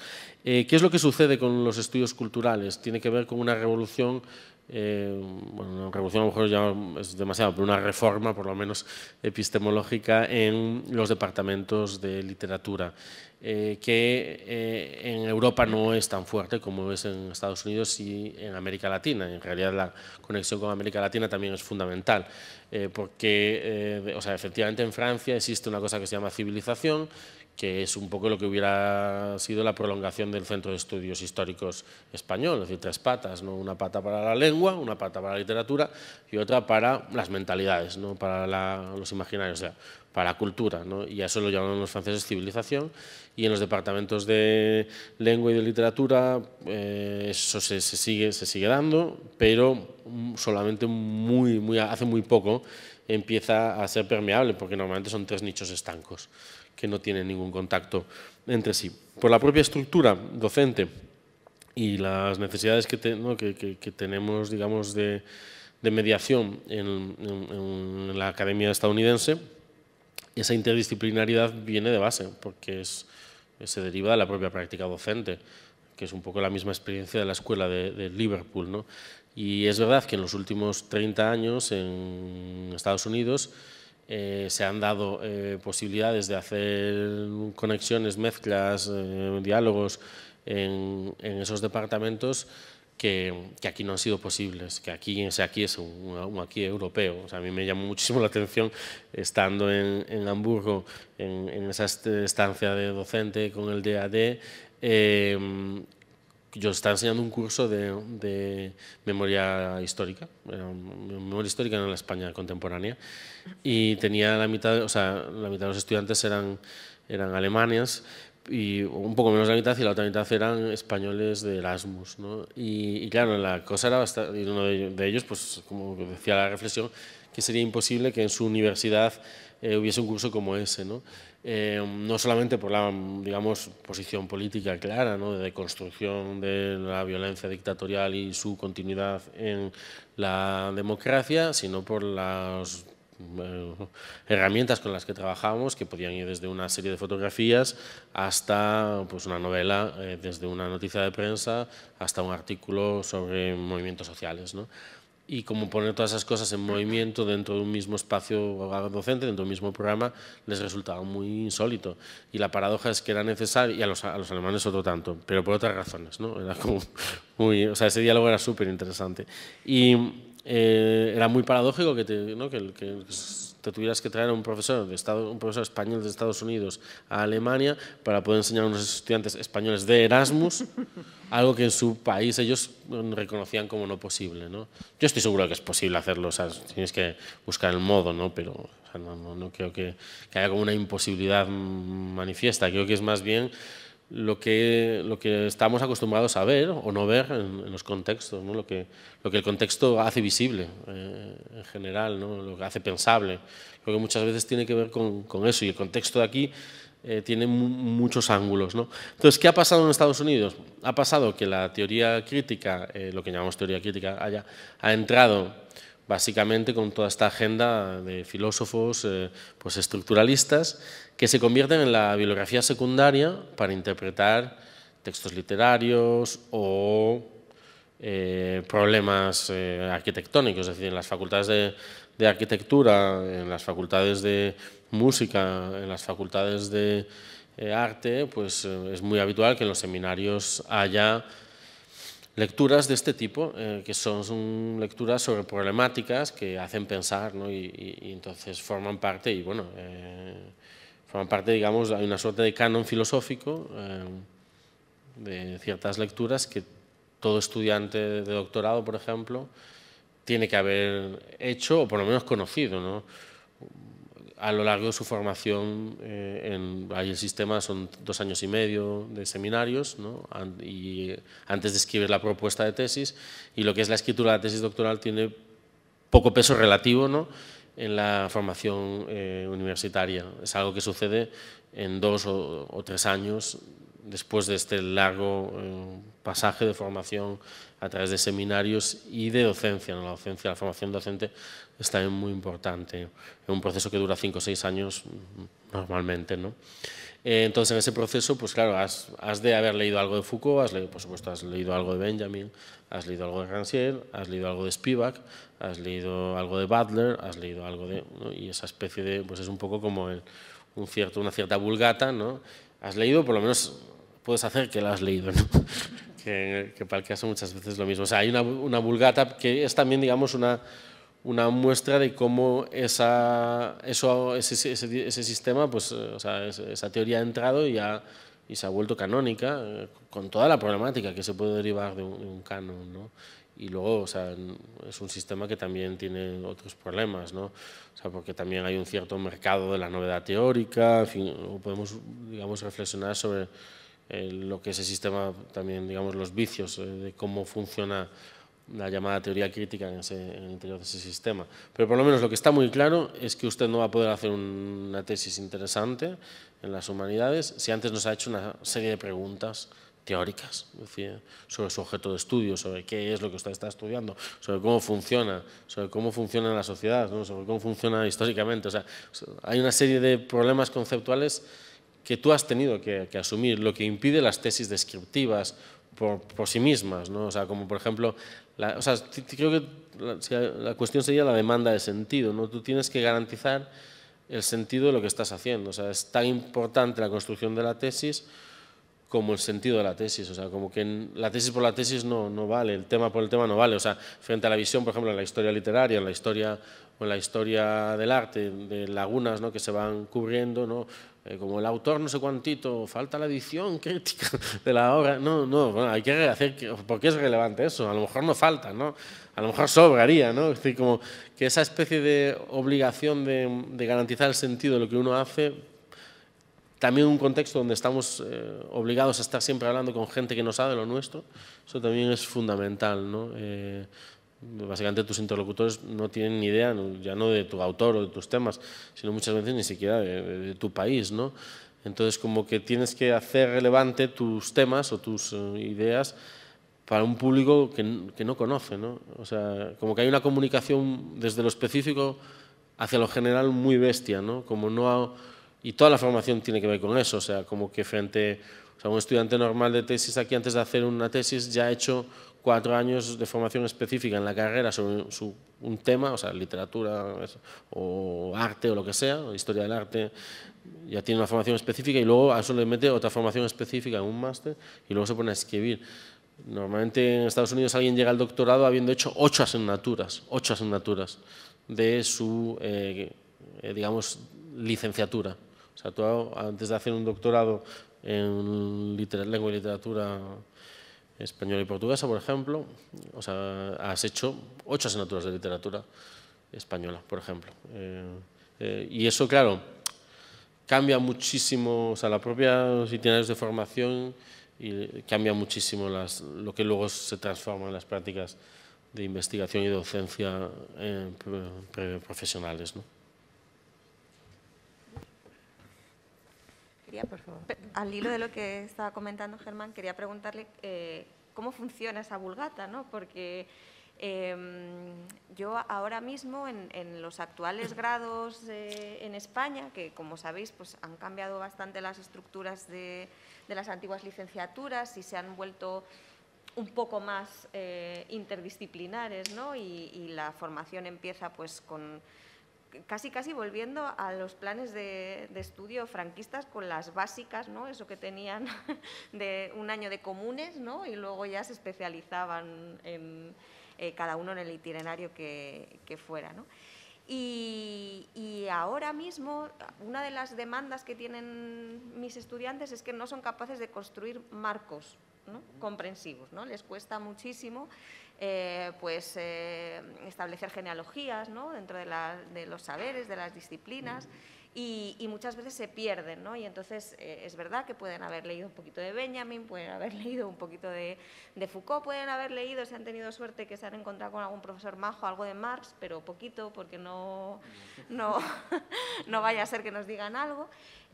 Pero no consiguen construir esa constelación, ¿no? Y es una cosa que ellos acusan casi ya al final del grado y que en realidad es verdad que luego se nota mucho en la manera en la que abordan, ¿no?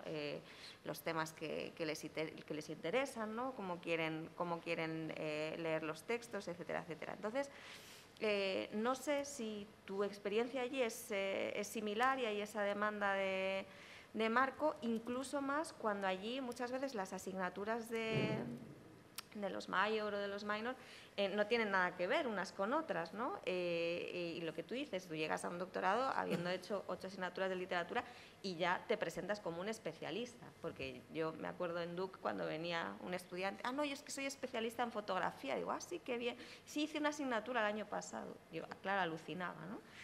Entonces, no sé si existe ese problema de necesidad de un marco que relacione todo eso, que les permita construir las genealogías, que a mí a veces cuando les explico Marx desde Hegel me ponen los ojos así, digo, pero a ver, esto es básico, ¿no? Entonces, no sé si tienes esa experiencia o no, porque a veces la interdisciplinaridad tiene un poco esa trampa, ¿no?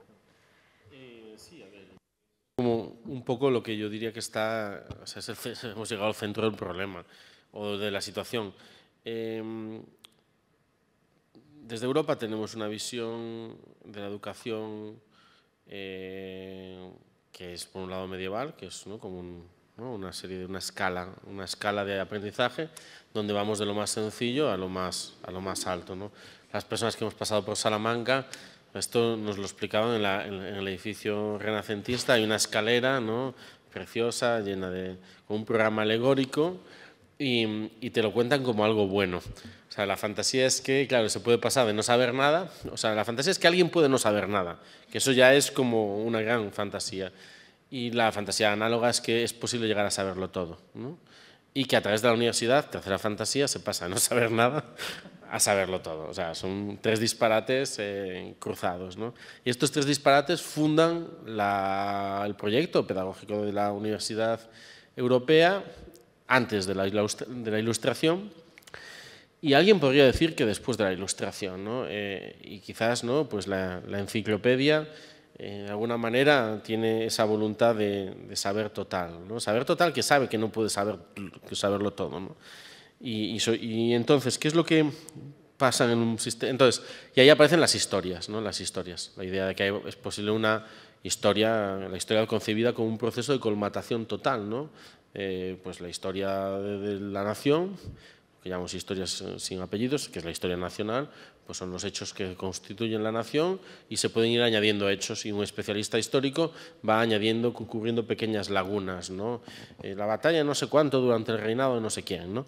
En la literatura pues sería la traducción esto a los libros, ¿no? Pues la prosa caballeresca en el siglo XV, una adición, notas para una adición a la historia, esa manera de entender el saber como completar lagunas, ¿no? Y entonces básicamente el estudiante tiene un panorama general de la historia y cuanto va más profundizando, más cosas mete en esa historia. Y por eso, ¿no? Pues eso es lo que explica que las troncales de historia de la lengua o historia de lo que sea se sucedan varias veces en la carrera, ¿no? Porque como de alguna manera vas metiendo más píxeles, ¿no? La historia de la filosofía es lo mismo, la historia del arte es lo mismo, ¿sabes? Y es la idea de que hay un itinerario y hay una serie de conocimientos que son los que te, digamos, ponen en mitad de la escalera, como un gallego, que no se sabe si sube o baja, ¿no? Pues ahí es donde está el estudiante universitario, en mitad de la escalera, tiene que tener unos ciertos peldaños, hay una expectativa de ciertos peldaños, y luego pues le quedan escalera por subir, ¿no? Y a esos peldaños lo llamamos la base, ¿no? La base. Entonces, claro, cuando yo llegué a Estados Unidos, toda una serie de shocks culturales, uno detrás de otro. Empiezo una asignatura es una introducción a la España contemporánea, una especie de historia cultural, que empezamos con la guerra de independencia y acabamos en la crisis que estaba empezando en ese momento. Y claro, en la primera clase era, bueno, pues vamos a explicar Goya, era una clase sobre Goya, entonces vamos rapidito con texto, ¿no? Napoleón, no sé qué, no sé cuánto, pim pam, la guerra, ¿no? La Revolución Francesa, guerra de independencia, pim pam, como dando obviamente estamos en Princeton, somos todos listísimos, todo esto está sabido. Y lo que veo son esos ojos que ha descrito Rosa muy bien, que se van abriendo, ¿no? Y no se atreven, porque claro, y ahí está la clave, tú los tratas desde su perspectiva como una gran violencia, porque estás haciéndole sentirse mal por no saber algo que ellos consideran que no tienen que saber, pero tú sí consideras que lo tienen que saber. Y entonces ya hay un momento como vamos a tocar base, ¿quién es Napoleón, no? ¿Quién es Napoleón? Y en una clase de Princeton de 12 alumnos, solo uno supo vagamente decirme quién era Napoleón, un rey francés de hace mucho tiempo, que hizo muchas guerras, ¿no? Claro, me pregunto en realidad, si nos preguntamos a nosotros mismos cuánto sabemos de verdad sobre Napoleón, pues a lo mejor no llegamos mucho más lejos, o sea, muchos más peldaños por encima de eso, ¿no? En realidad había capturado las tres cosas importantes que hay que saber sobre Napoleón. Pero, digamos, claro, como yo salí de la clase indignado, ¿no? Esta cosa así tan castiza de menudos burros, ¿no? No saben quién es Napoleón. Pero claro, luego pues esto me hizo pensar mucho y seguir pensando, ¿no? Como que esta idea del conocimiento como una serie de peldaños que hay que haber subido y el que no lo sabe es inferior, está por debajo, y es un burro, ¿no? No sabe lo que tiene que saber, pues es muy poco funcional si quieres entender algo de cómo funciona el saber en Estados Unidos y la producción de saber y la transmisión de saber. Que tiene que ver con eso que aquí desconfiamos, que ellos llaman skills, que lo hemos traducido por habilidades, pero creo que es, o por destrezas, pero que es mucho más rico, mucho más complejo, que es poner al estudiante, es otra metáfora, no es la escalera, no sé cuál sería la metáfora, pero en todo caso es poner al estudiante en el centro del proceso de aprendizaje y hacerlo dueño de sí mismo, ¿no? No hay una escalera externa al estudiante por la que hay que subir, o sea, no hay tal escalera, porque al final no hay una ficción de un conocimiento que puede ser conocido, o sea, lo que se puede conocer es infinito, ¿no? En la medida en la que, ¿no? las cosas, los fenómenos, los procesos lo son, ¿no? En todo caso, ¿por qué querríamos saberlo todo? Eso es como una buena pregunta, ¿no? ¿Por qué alguien querría saberlo todo? ¿Por qué, incluso alguna pregunta mejor, por qué alguien querría enseñarlo todo, ¿no? ¿Cuál sería el sentido de esa totalidad, ¿no? Entonces, esa ficción se cancela desde el principio, no existe, no ocupa un lugar, no es un fantasma que habita el aula y a partir de ahí las cosas se vuelven concretas, es decir, son aprender cosas concretas en espacios de enseñanza muy concretos y a partir de textos o de estímulos muy, muy concretos, lo cual, paradójicamente, y eso es un poco, digamos, frente al miedo que tenemos en Europa o también, vamos a decirlo, a las agendas ocultas que van detrás de digamos, del lenguaje, de la neolengua, de las skills, de las destrezas, en Estados Unidos es, paradójicamente, la enseñanza a través de las destrezas la que emancipa el saber. porque como yo no tengo que aprender una serie de escaños, yo puedo aprender lo que me dé la gana, aunque vaya a hacer otra cosa. Yo me puedo ir a mi clase de religión en el antiguo Japón porque me interesan los samuráis y he visto unas películas guays sobre esto, o puedo irme a mi clase de Lorca porque me parece muy romántico y yo quiero estudiar en Andalucía el próximo año. O puedo irme a mi clase de ópera y canto vocálico porque vengo de una familia hindú donde las mujeres hacemos canto antiguo hindú y me interesa ver cómo esto se relaciona con la tradición operística. O, pues sí, quiero aprender español avanzado porque, bueno, voy a ser médico y necesito saber español porque es una herramienta útil para mi vida profesional, pero como he tomado un curso sobre de cine español y me han encantado las películas, pues ahora quiero saber más. Entonces, como los itinerarios pueden ser, por un lado, muy dirigistas, ¿no? Muy utilitarios, pero al mismo tiempo muy libres en ese utilitarismo. Y los estudiantes se permiten cosas porque la estructura de enseñanza es muy distribuida. Se permiten cosas que no se permitirían con una agenda más definida. Y lo que en todos los casos no les pasa es que tengan que estudiar 2 veces lo mismo en la misma carrera con el mismo profesor. Eso os garantizo que no les pasa a ninguno de ellos, lo cual ya solamente por eso me parece un pequeño avance. Yo voy a cerrar la pregunta que habría cuando habló Jordi también, porque pensaba que en España los estudios culturales, que es lo que tú has trazado, hay un espacio de hueco, como Marx hablaba del postestructuralismo, de construcción, como ese vacío, y me preguntaba, bueno, estudios culturales no, pero semiótica sí, que no está mal vista. ¿Cuál sería la diferencia, ¿no? Y a mí me parece que la diferencia, y no sé, es la cuestión de la ideología y la cuestión política, que en el fondo es que lo que no se admite de los estudios culturales no es la forma de leer, porque efectivamente tú has dicho, es una forma de leer la cultura, todos los objetos, como si leyéramos un libro de literatura, o sea que es el mismo instrumento. Lo que no se acepta es la superación de la partición entre alta y baja cultura, me parece, ¿no? Que es lo que tú has señalado como la diferencia entre el conocimiento, que es el conocimiento en Europa y que es el conocimiento en Estados Unidos, ¿no? Me parece muy interesante, y voy a mi propia experiencia, cómo la forma de lectura de cómo se accede al conocimiento es a través de la close reading, que es un completo extrañamiento, y eso es lo interesante. Yo la primera vez que asistí a una clase, yo dije, pero esta gente no sabe nada, pero ¿por qué se le preguntan todo? O sea, es que hay cosas que podemos responder a estas alturas, porque estamos en seminarios de máster, ¿no? Y la cuestión es que si partimos de esa pregunta básica, nos extrañamos justo de aquello que se supone que deberíamos saber, ¿no? Y ese es el principio del conocimiento, que la close reading es un principio muy democratizador, que va justo al contrario del principio de acumulación de conocimiento y que por eso hace que sea tan incómodo los estudios culturales de tradición anglosajona, porque además aquí, que estamos tan acostumbrados a criticar a la academia americana como si solo trajera malas cosas, pues leen fenomenal eso. Luego, una pregunta que me asaltaba, fíjate, y al hilo también de Terry Eagleton, que ha sido un gran defensor de los cultural studies. Sin embargo, luego ha dicho, oiga, pero que se han olvidado de leer literatura, que ya no saben cómo leer un poema, ¿no? Y eso es política, no se olviden de leer literatura, porque aquello por lo que han abandonado la literatura es justo lo que están perdiendo son recursos para leer la sociedad, porque la literatura, al ser retórica, es profundamente política, ¿no? Esa vuelta a los estudios literarios que tiene que ver con esa crisis que señalaba Jonathan Kahler o Terry Eagleton, de la crisis de la teoría literaria como teoría, que ya se pierde, ¿qué es esto? Y yo voy a cerrar ya solamente con una cuestión que los dos habéis tratado de forma diferente, y es la pregunta por la universidad popular.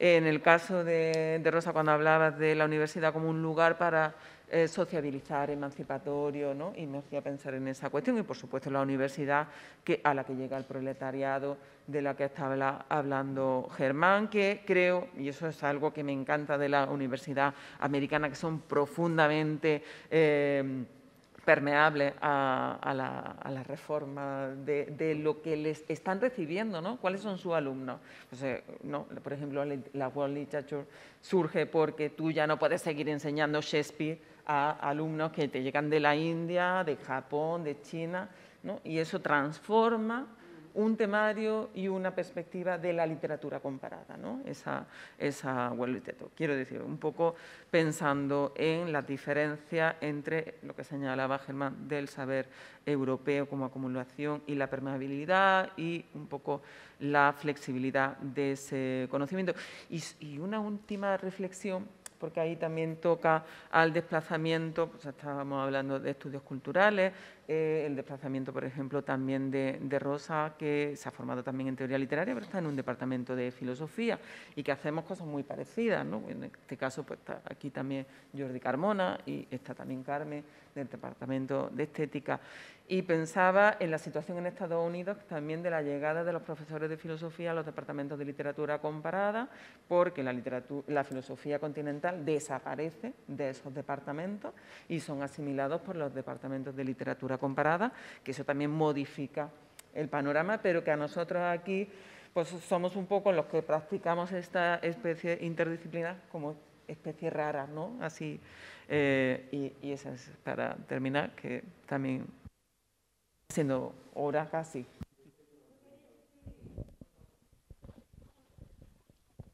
Gracias, Antonio.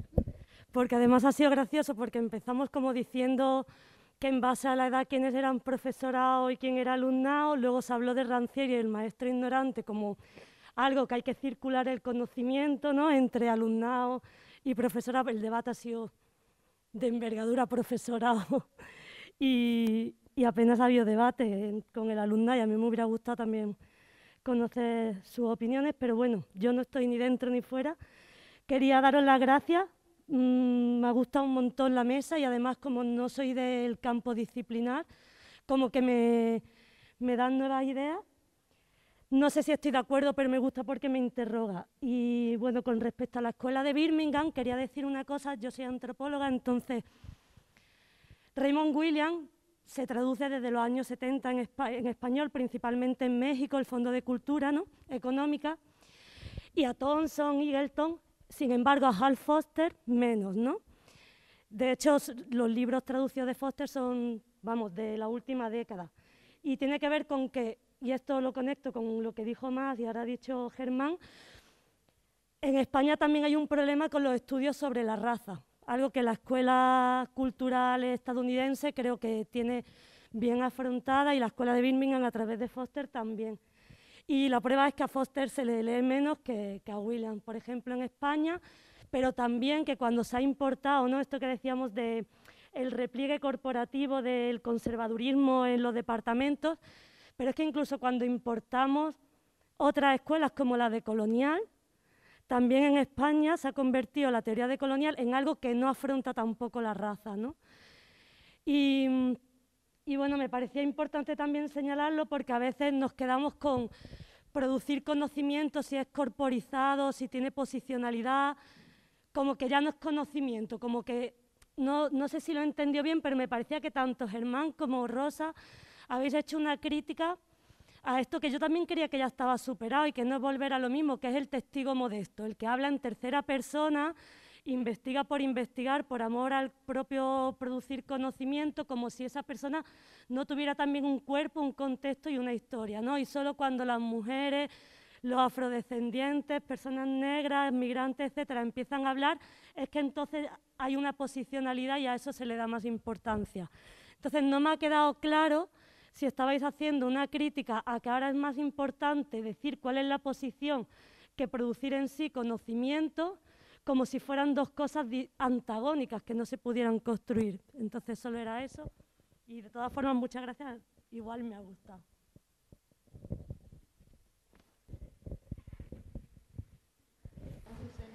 Solo una cosa, lo que has dicho tú, que me ha parecido, perdón, Muy interesante la reflexión a propósito de esa distinción entre estudios culturales y semiótica, que es verdad que en España sí que hay una tradición. Yo pensaba que en realidad sí que tenemos una pequeña tradición de estudios culturales, muy residual, pero bueno, que en el fondo cumplieron un papel fundamental precisamente para que nosotros leyésemos a los postestructuralistas, a los marxistas, que fueron la gente del equipo comunicación.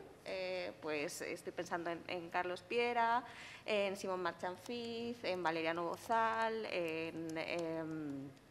en Alberto Corazón, que Alberto Corazón hacía estudios culturales, hacía análisis de cómo caminaba la gente por la Plaza Mayor y además lo hacía en texto, en obra artística. Entonces, bueno, pensaban que a lo mejor esos son nuestros pequeños estudios culturales en una época en la que, bueno, como contaba Germán, en los departamentos pues permeó todo eso sin ningún tipo de representación, pero la reflexión que hacíamos, yo sí que creo que pueden ir por ahí los tiros, no sé qué pensará Germán, sí, a propósito de esa falta de posición política que el equipo de comunicación sí que tenía. Sí, yo creo que en el contexto de los... ¿Esto no está? Tiene que, creo que... Sí, hola. Yo creo que en los contextos de los años 70 esta demanda se está dando y hay, o sea, pues sí, Alberto Corazón, equipo de comunicación, pero muchos otros colectivos que están pensando la relación con la comunicación, la imagen, la guerrilla política, el lenguaje. En los años 70 hay un montón de colectivos que desde distintos ámbitos están haciendo esto. Una prueba, por ejemplo, un trabajo que hice sobre el graffiti político en la transición. Es increíble cómo hay varios colectivos, varios investigadores, varios grupos que en tiempo real están estudiando, documentando y explicando cómo funciona el graffiti que acaba de aparecer en los muros de la transición. Entonces, eso se estaba dando en tiempo real. ¿Qué pasa después en los años 80 cuando esa gente tiene que hacer vida en la universidad y qué les pasa, cómo se desactivan esas cosas? Pues, qué espacio tienen los departamentos, cómo, por ejemplo, hay un proyecto que hubiera sido el proyecto de estudios culturales en el contexto español de los años 90 que se llama Humanidades, ¿no? Que era crear una licenciatura de Humanidades donde todo eso confluyese y al final acabó siendo la multiplicación de las periferias de los departamentos de Humanidades donde iba todo el mundo como casi un castigo, ¿no? Donde el profesor asistente iba y donde los profesores no hablaban entre sí. O sea, era cómo conseguir replicar la lógica, ¿no? de las barreras disciplinarias en los estudios que se llaman Humanidades, ¿no? Entonces, como eso da unas pistas sobre las inercias institucionales tan bestias sobre esta división que tiene que ver con una división de los objetos y de los campos y tiene que ver con esta especie de concepción territorial del saber donde no te metas en lo mío, ¿no? Entonces, sí que o sea, ya digamos, había una disputa sobre qué es lo que podía ser leído o no. Por ejemplo, que tenía que ver con la calidad. O sea, la calidad era la herramienta ideológica para, digamos, limitar políticamente los estudios que se podían hacer, ¿no? ¿Por qué no había más literatura escrita, análisis de literatura escrita por mujeres? Porque obviamente por mujeres no tenía calidad, ¿no? ¿Por qué no se estudiaba Rosalía de Castro en las facultades hasta antes de ayer? Porque no tenía calidad. ¿Por qué no se estudiaba la literatura de tradición realista política como Galdós? Porque no tenía calidad. O sea, como que al final la calidad era la herramienta para dejar fuera del canon todo aquello que ideológicamente molestaba unas sensibilidades, unas epistemologías configuradas desde el franquismo y herederas de eso. Entonces, eso me parece un elemento muy clave. La semiología, ¿cómo entró en los años 80? Pues creo que se desactivó casi como una especie de codicología interna, o sea, como que tenía toda un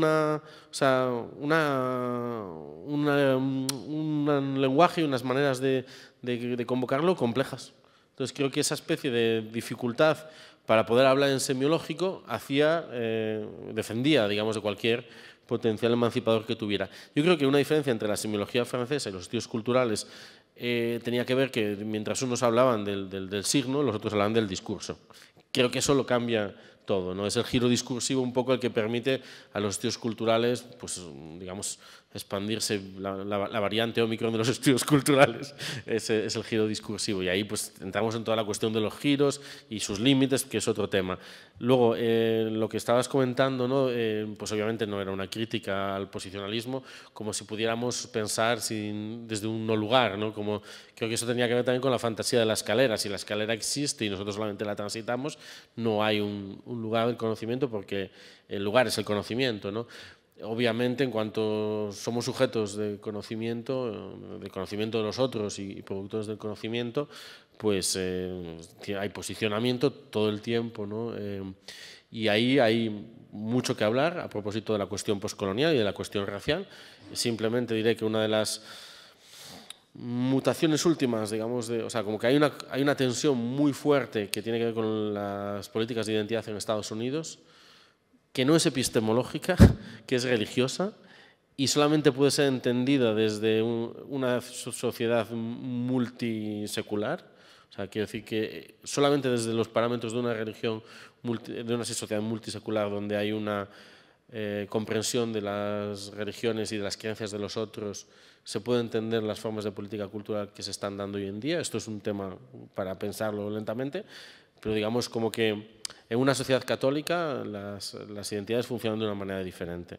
En una sociedad, al final, pues es monoteísta y dogmática, en cuanto a que ha definido que hay una religión y lo demás son otras cosas, ¿no? Pero a propósito, digamos, de lo postcolonial, sí que es necesario, bueno, y de los estudios raciales, o sea, uno de los problemas es que, digamos, a nivel de lo que está pasando, por ejemplo, en toda una serie de estudios culturales que se están haciendo sobre raza en la España contemporánea, desde Estados Unidos, pues en gran medida son la transposición de unos esquemas y unos lenguajes raciales que no acaban de funcionar aquí. Efectivamente, lo que ellos han puesto el dedo en la llaga al decir, oye, vosotros no veis las razas que hay. Y dices, es verdad, pero las razas que vosotros veis son otras distintas a las que nosotros no vemos. O sea, como, y luego es verdad que hay que construir una propia historia racial en el contexto ibérico que no tenemos. Hay gente que ha hecho desde la historia cultural trabajos fantásticos sobre esclavitud y racialidad en el universo tardocolonial, 19 fundamentalmente, Caribe, ¿no? Y ahí hay un muy buen trabajo hecho que es modélico para otras cosas, pero sabemos muy poco de cómo funcionaban y funcionan las razas bajo el franquismo, ¿no? O sea,